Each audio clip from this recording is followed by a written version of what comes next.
notre faux limon qui va à la droite, comme ça. Alors, ici, j'ai pris mes restants de toutes mes marges d'angle. Je me suis coupé les morceaux que j'ai mesurés tantôt pour venir supporter ma marge d'angle.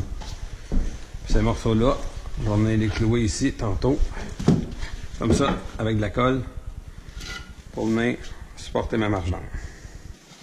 Je vais placer mon faux limon, comme ça ici. Placer mon niveau comme ça dessus.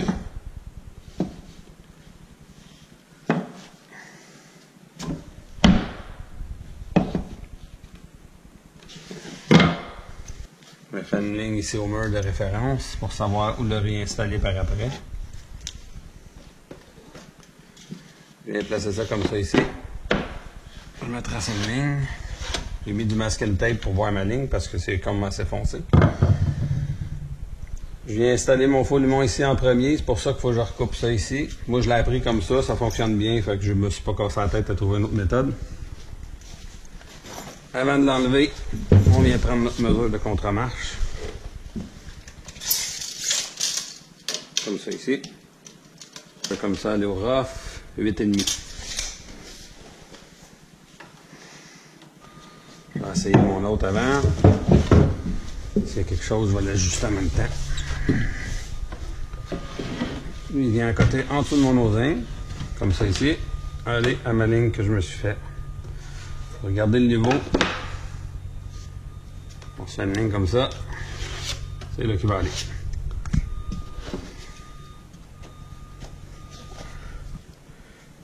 Je l'installe là pour pouvoir prendre la mesure de ma contre-marche.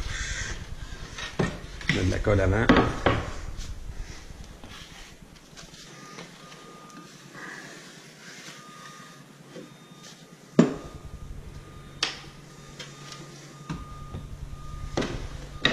Ici à côté en dessous de mon osin, place ça à ma ligne que j'ai mis tantôt.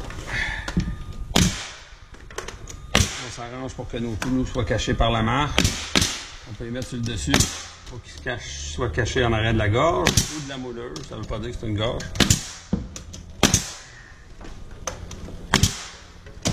Tantôt je me suis fait une ligne, on la voit pas là, mais je me suis fait une ligne ici pour qu'elle soit en ligne avec ma contre-marche du bas.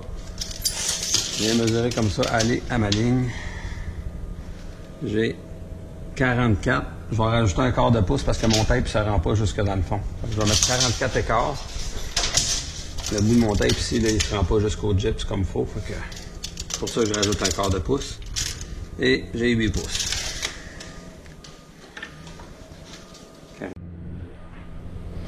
Ma contre-marche pour la couper.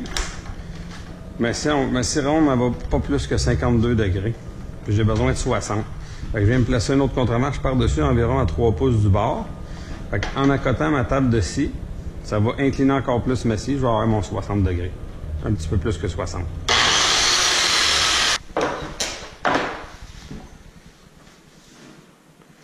J'avais 7,21,32 tantôt. Je vais recouper ça ici comme ça. 7,21.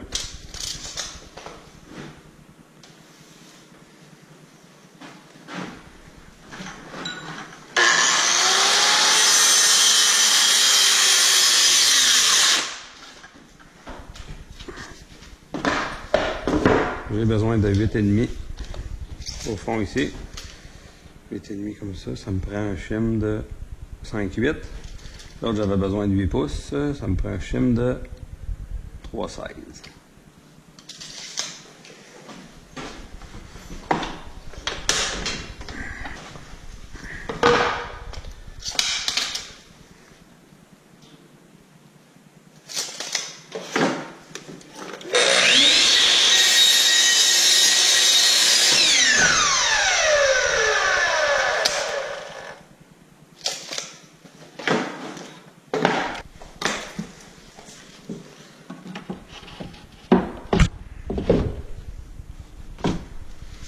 On met de la colle.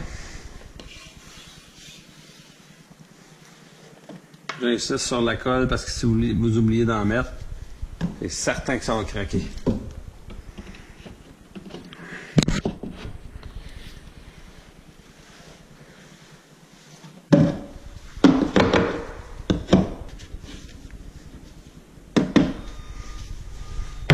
ensemble notre ligne. Comme ça.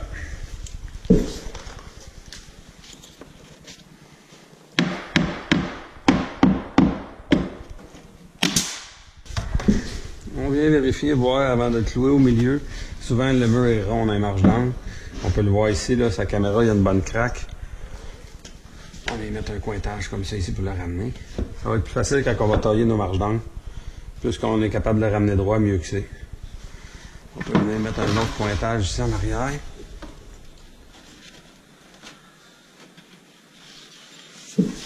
Comme c'est ici. Mon schème de tantôt que j'ai coupé. Je vais aller ici en dessous. Comme ça, pour pouvoir relever ma contre-marche sur mon faux limon.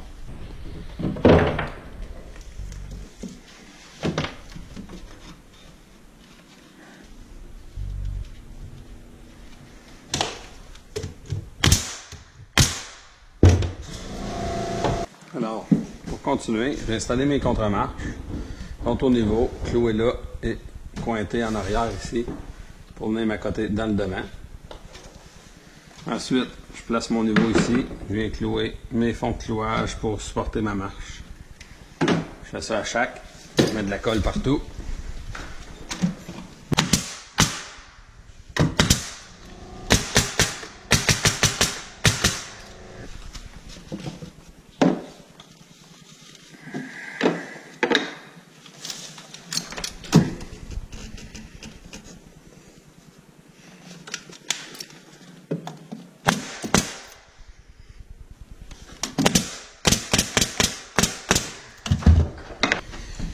Les deux premières marches, celle-là et celle-là, on va être capable d'aller clouer ici par en arrière, notre contre-marche dans notre marche, elle aussi.